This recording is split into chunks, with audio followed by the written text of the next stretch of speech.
Kia ora, and welcome to the Cotality Property Market Update for Pupuri, June 2025.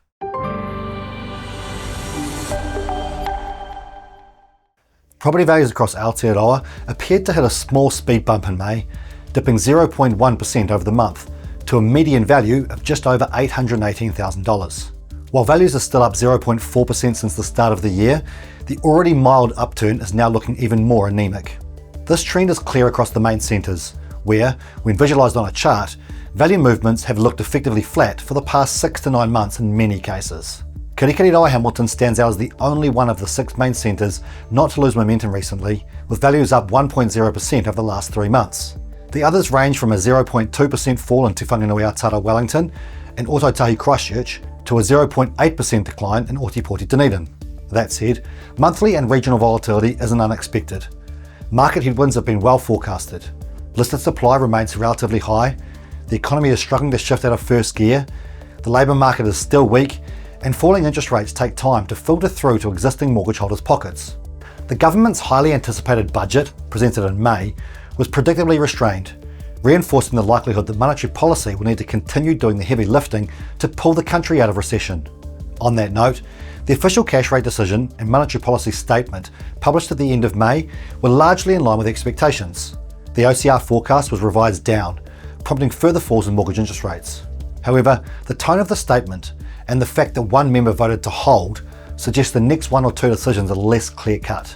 The Reserve Bank is likely to wait for more data on GDP and inflation before making its next move down. With 40.4% of all mortgages due to refix in the next 6 months and another 12.8% currently floating, there's hope that as these loans roll onto lower rates and smaller repayments, households will spend their newly freed up disposable income within the New Zealand economy.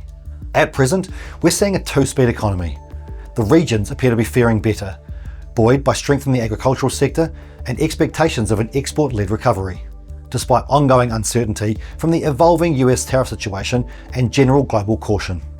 This may help areas like Ngā Motu, New Plymouth, and Waihopai and Invercargill continue to outperform. In both cities, values are already back to their post-COVID peak levels.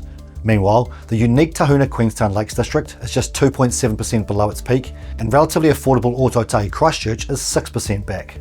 All other main urban areas are still 10% or more below their peak values. First home buyers remain active, supported by increased borrowing capacity and a willingness to take advantage of low deposit loans. However, as highlighted in our latest Cotality Westpac report, they're having to wait longer to get on the ladder. The average age of a first home buyer is now 36, up 2 years from 2019. We're also seeing more debt-to-income lending above the Reserve Bank's high threshold, indicating that buyers are willing to stretch a little to secure their desired property, but not at any cost, as the flat market shows. It's a fascinating market, with each data release offering new insights. To stay informed, follow us on the Cotality NZ social channels and subscribe to the New Zealand Property Market Podcast on all good podcast platforms. While the brand has changed from CoreLogic to Cotality, we continue to deliver New Zealand's leading housing market insights and metrics.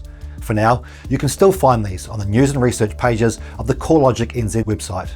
Mā te wā.